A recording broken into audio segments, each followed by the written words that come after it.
I am joined by Robert Griffin III, James White, Field Yates Meanakeims. All right, so first play we're going to look at, 2nd and 2, one of the Patriots' first offensive plays. What's going on, everyone? Mike Kadlick, Tayler Kyles here for CLNS Media at Gillette Stadium for Week 1 Week 2. Week 1 of home games, Patriots versus Seahawks here. We are powered by Game Time at Gillette Stadium right now. You can get in to Foxboro for as little as, let me check the app just to double check, it's last call on Game Time for as little as $79. So if you're in the area, get down here, use code CLNS, get $20 off your first purchase, terms apply. And Taylor, we're here, like I said, in Foxboro. And it's Week 1. Yep. It's not Week 1. It's Why week do I two. keep saying it? Feels like Week 1 because it's the home opener. It's the home opener. The vibes are good. The tailgates are going. You can smell the burgers. I was walking in. I saw, you know what I thought was pretty cool, actually? I saw like 3 or 4 Gerard Mayo jerseys. Nice. So I was like, okay, that's a cool little transition from a player to a coach here. So it's good stuff. The Patriots are 1-0, and they're here to face the Seahawks. We're going to get into some storylines before the Inactives come out in about 15 minutes. Then we'll live react to those as well here. So make sure you stay tuned throughout the entire show. But before we get into, again, the big storyline, which is Chuks Okorafor, just overall, how do you feel? Week 2, Patriots are 1-0. How do you feel about today's game? And just kind of being here for Week 2 of the NFL season. Just like all the fans, I mean, I'm excited. Yeah. Coming off a win, the energy's good, the vibes are good. People are excited and looking forward to seeing if this team can prove that they are not just the ground and pound team, but that they can win in some different ways. We'll highlight that later in the show. But I think we're all just fired up to see what they can do in Week 2. How are they going to build on what we saw in Week 1? Going to be a blast, hopefully. Fingers crossed. Yeah, for sure. So before we get into, again, inactives, we'll talk about, some of the guys that were questionable this week, maybe not playing, maybe we are playing. We're seeing some guys out here right now work out. But let's get to a story that is not about today's game, but it's the fact that Chuks Okorafor, left tackle, who started last week, he was one of the Patriots,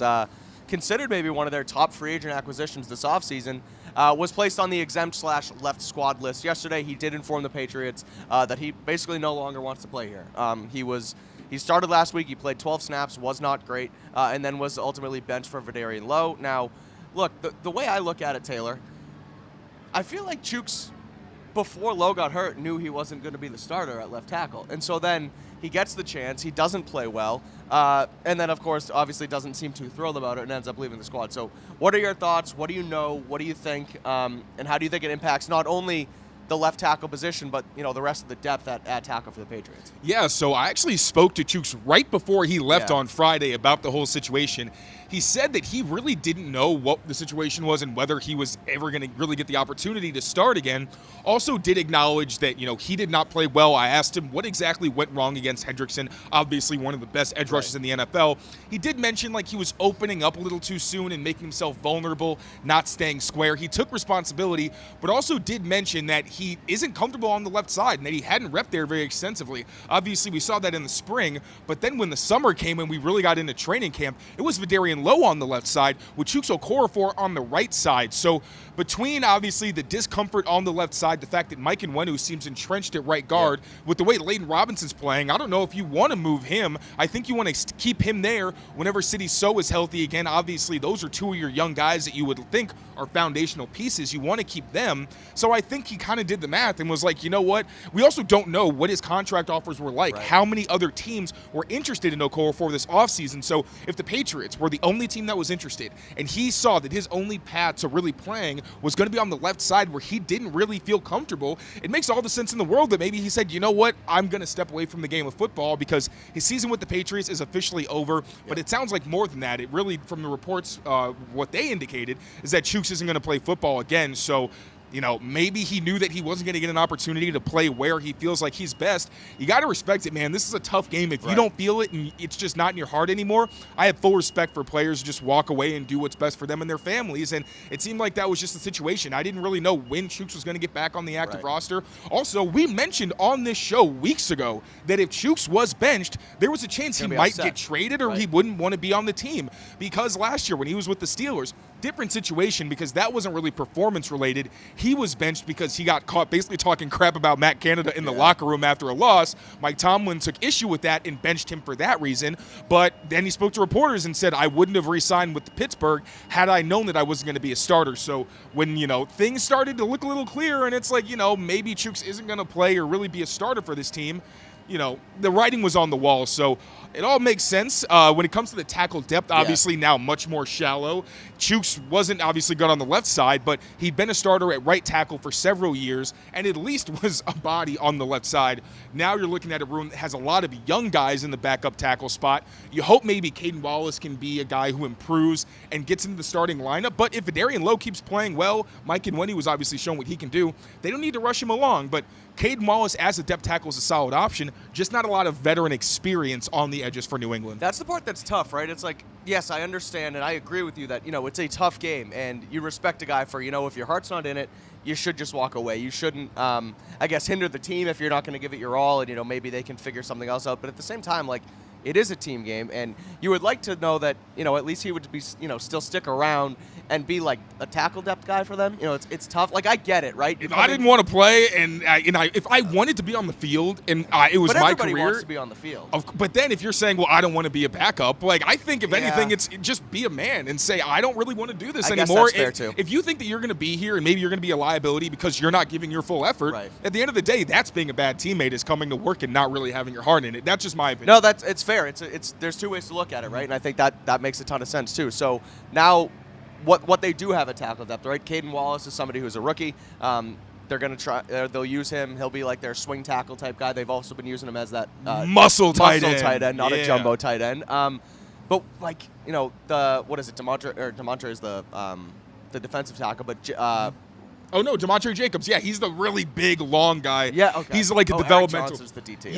Yeah. But, Demontre Jacobs is a very interesting guy. Yeah. I believe they claimed him on waivers, yes? They claimed a couple guys off waivers. It was him and Zach Thomas they claimed at the same time. Yeah. So, obviously, Demontre is on the roster, but not a guy that has, I think, much, if any, starting experience in the NFL. Really intriguing tools, but you don't know what he's going to look like if he got called into action. Yeah. Obviously, he's depth. If anything were to happen, Caden Wallace would be the first guy up. But the fact that he hasn't really, in practice, he's really been on the right side. So with Vidarian Lowe, hopefully another week he's healthier. But if anything were to happen, you do wonder how they would try to address that tackle situation. Yeah. All right. So before we get into inactives, it's 11:24 right now. We should be getting our inactives within the next 5 minutes. Kyle Duggar, Layden Robinson, two guys who were questionable going into this game. They have been participating in warm-up, so it looks like they will be active. We'll make sure we get that to you, and we'll react to it once it becomes official. But before we get those reports, Taylor, a couple things to watch for in this game. Let's kind of look at each phase of the game. So we'll start with the Patriots' run offense. Ramondre Stevenson, as we know,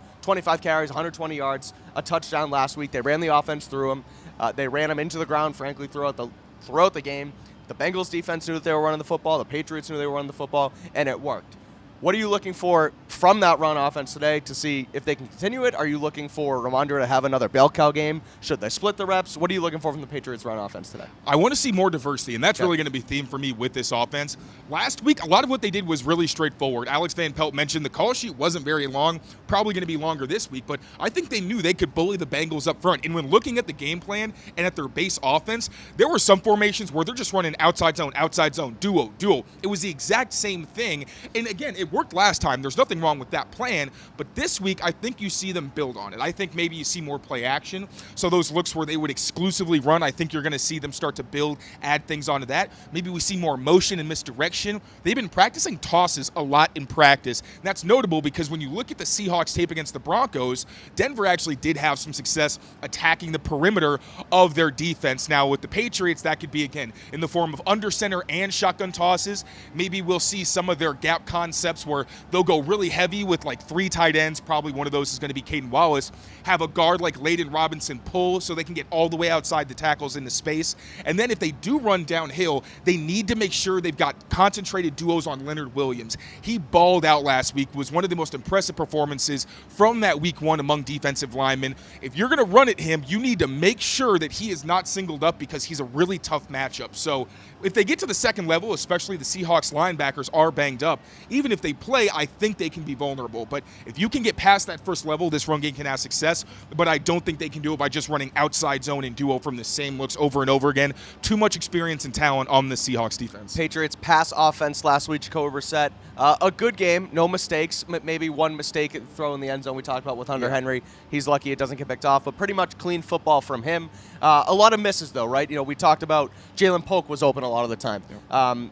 there was Douglas, too. Pop Douglas was open a lot of time. There was that one play where he checked it down to Ramondre Stevenson. It looked like everybody in the route combination was open, but he decided to check it down to Stevenson. So what are you looking from the pass offense? More aggressive, or just making the right plays and making sure you find those guys open? Because, like, again, we talk about Jalen Polk. I'm looking for him to have a really big game today if he can get open like he did last week. Yeah, I do definitely want to see more aggression, but definitely concentrated aggression where it's not just going downfield to go downfield.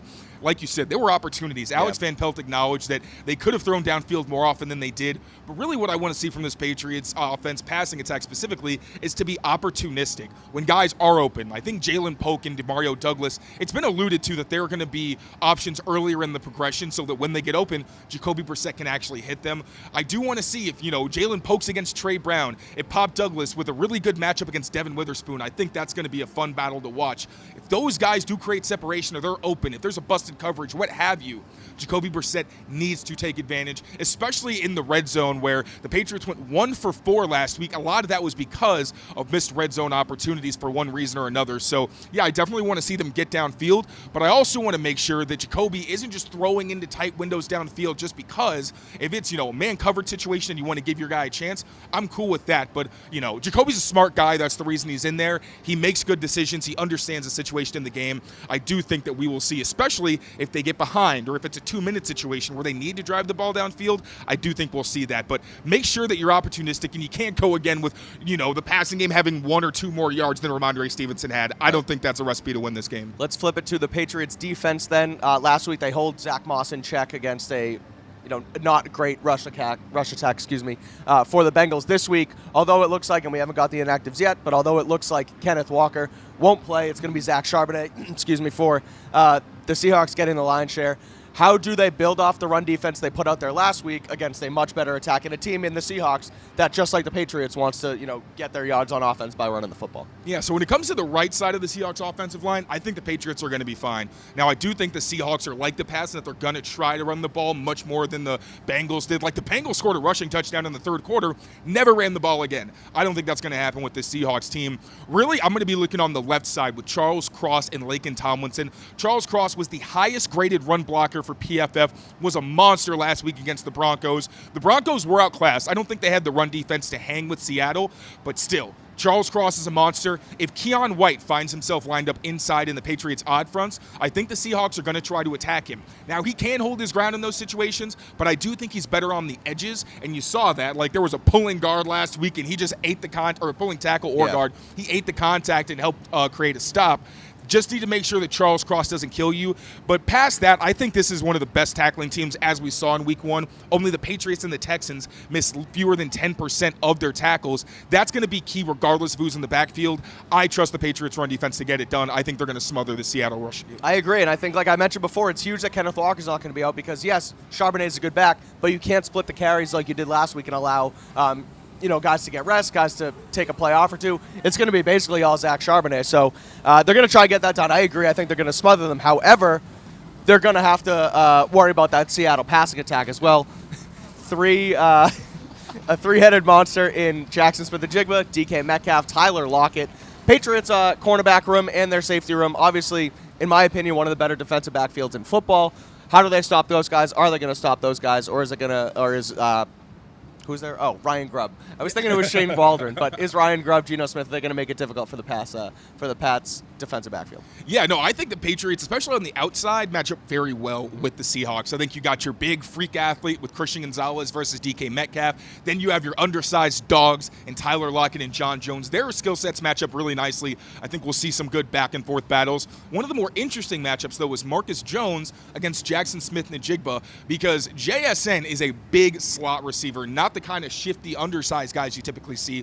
Marcus Jones did hang in last week against some oversized receivers as well, but Geno Smith's not going to be afraid to give JSN some opportunities if he sees some one-on-one matchups downfield. So Marcus Jones is going to have the sticky coverage he usually does, but he's also going to have to get up there like we saw last week when he had a jump ball opportunity and make sure that he just doesn't let JSN beat him at the catch point. That's another battle I think it's going to be back and forth. JSN does have the physical edge, but I'm not counting out Marcus Jones, really competitive player in his own right. All right, we officially have our Patriots inactives in, so we're going to get to those in just a second. But first, let's talk about Prize Picks. We're going to make you guys wait because quickly get in depth on the two things we were just saying.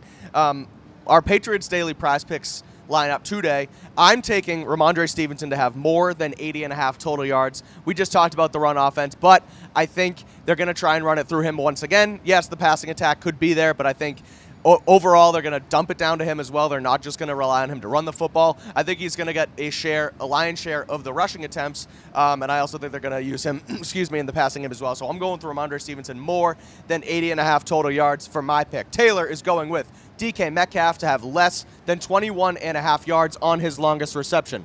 Why? I did.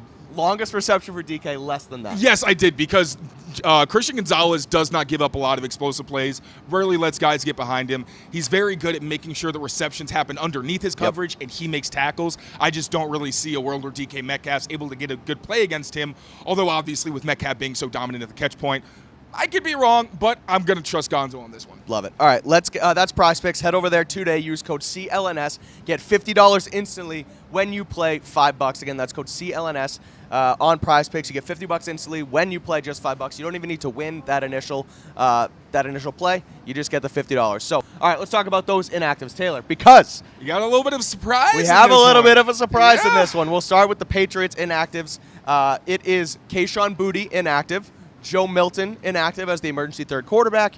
Linebacker Curtis Jacobs is inactive. Sidney So with the ankle injury is inactive. And offensive tackle DeMontre Jacobs, who we just talked about, is inactive, which means Javon Baker, number 6, makes his debut, the Patriots' 4th-round pick, after being a healthy scratch last week. He flips with Kayshon Boutte this week, and the Baker makes his NFL debut. So, quick reaction. What do you make of it? Are you excited to see Javon Baker? Do you think they get him involved, or do you think he's strictly a depth piece in the wide receiver room today? I would hope that they would get him involved. He's that kind of talent where if he's going to be active on game day, you really do want to get him in some of those one-on-one matchups, see if he can win. Now, that could mean some matchups with him and Reek Woolen on the outside. I'm not sure I love that matchup, to be totally honest, but we talked about it. Actually, I didn't mention it last week because I thought that Javon Baker being inactive wasn't a huge surprise, considering he was so quiet in the summer after a very strong start and a good spring practices as well. So I didn't think that he was doing enough on the field, and obviously the issues off the field. This week, I think him being active tells you that he did have a very good week of practice, gave the coaches confidence that maybe he can contribute today. And also it means behind the scenes he's probably doing enough that not only on the field do they trust him, but, in terms of being a rookie and being a professional and all those things, I would hope it means that they're seeing that as well. So very exciting sign. I hope we see some deep shots to Javon. I'm excited too. I think it's good, like you said, that it tells you that he's improving in practice. The thing I wonder is Kayshon Boutte, who won Practice Player of the Week last week for, I believe, mimicking Jamar Chase in practice. So, he's been playing well, too. I mean, again, I think it makes sense to give the 4th-round pick a chance to get on the field and see what happens. I wonder, this is the storyline guy, the drama guy coming out of me, but was Baker being inactive last week a punishment for the police video? Because, again, yes, they said it wasn't. They said they handled it internally, that it wouldn't affect game day, but he was out last week. Now he's back after Boutte had a good week, and now they take him out, so I wonder if that has anything to do with it. I mean, of course it's possible, and when Gerard Mayo was asked about it this week, he said he wouldn't comment on whether it was disciplinary, so, that left the door a little bit open, so I can't just completely rule out the fact and take his word that he didn't receive discipline partially for the video. But again, I think the on-field and practice performance is a big piece of this. Of course. I would say more than anything else. So my biggest takeaway is that ideally it means that Baker has been better behind the scenes in executing and giving more confidence there. But, again, because of Gerard Mayo's kind of odd response when asked about the discipline in the Instagram Live video, I do think that there's a potential possibility in terms of whatever, that could have had something to do with it. Yep, of course. All right, so one quick other little nugget on the Patriots inactives. Only 5 of them, because Chuks is out, or no longer with the team. Zach Thomas makes his Patriots debut today as the Patriots depth tackle there. So he moves up Which is interesting because he's been repping at guard. Yeah. And he really hasn't played tackle, at least that I've seen, since last season when when the Rams played the Bengals, ironically. So I wonder if they see him more as guard depth or more as tackle depth. That's going to be interesting. He does have experience at both, but mostly been a guard. Yep, for sure. All right, Seattle's inactives. Officially, Kenneth Walker out for the Seahawks. He was listed as doubtful, but they make it official. He will not play. Uchenna Nwosu is also inactive. Other big ones, George Fant, Pharaoh Brown. So tough for them to have Nwosu out on the edge, and Pharaoh Brown, who old Patriots friend, will not play today. He is not he is not active. He is working through an injury. I forget exactly what it was. George Fant as well, not going to play. So, quick reaction, thoughts on the Seattle's inactive before we get out of here. Not having George Fant is big because the backup right tackle for the Seahawks really struggled when he came in late in the first quarter. George Fant was having enough trouble on his own, so I think that Joshua Uche is going to have a lot of success on the right side of this Seahawks offensive line. Keon White as well. He'll be inside and outside, but the right guard and right tackle spot for the Seahawks is going to be a pretty glaring weak spot that I'll be watching for. And then Kenneth Walker. I mean, I think the Patriots could have handled him, but not having him is huge. Zach Charbonnet, solid player, but not somebody against the Patriots run defense that really scares you. So, yeah, 2 big losses for them. And then Uchenna Nwosu, I think he was already ruled out, but he's their best pass rusher, so another big loss for Seattle. Yeah, for sure. All right, quickly, before we get out of here, that's our inactives. That Go Hawks. Jake Bobo jersey, Massachusetts finest. Let's go. Love it. Oh, big hat boy. Okay. And a big hat. All right. Go Pats. 12th man showing strong. Yep, good stuff. That's got to be Jake Bobo's family. It's got to be his family, I think. Jake Bobo's family? Awesome. Good luck. Good stuff. Good luck. All right, that was cool. Jake Bobo's Last family. week, the pregame show, we almost had Joey Chestnut sighting. Right? Man, we're on a streak We here. are on a streak. Joey Chestnut, family of Jake Bobo here behind us, joining in on the Patriots Daily pregame show. All right, that's our inactives reaction. Quickly, Taylor, before we got out of here, we talked about what to watch for in each phase of the game, but overall, what is the number one thing you're going to have your eyes on today as the Patriots take on the Seahawks? Complementary offense, whether it's the run game, whether it's the pass game. I need to see things build off of each other. Again, last week's game plan was fine, but you didn't see a lot of play action. It was a very run-heavy approach and semi-conservative passing from Jacoby Brissett. I think you're going to need to see more aggression from him.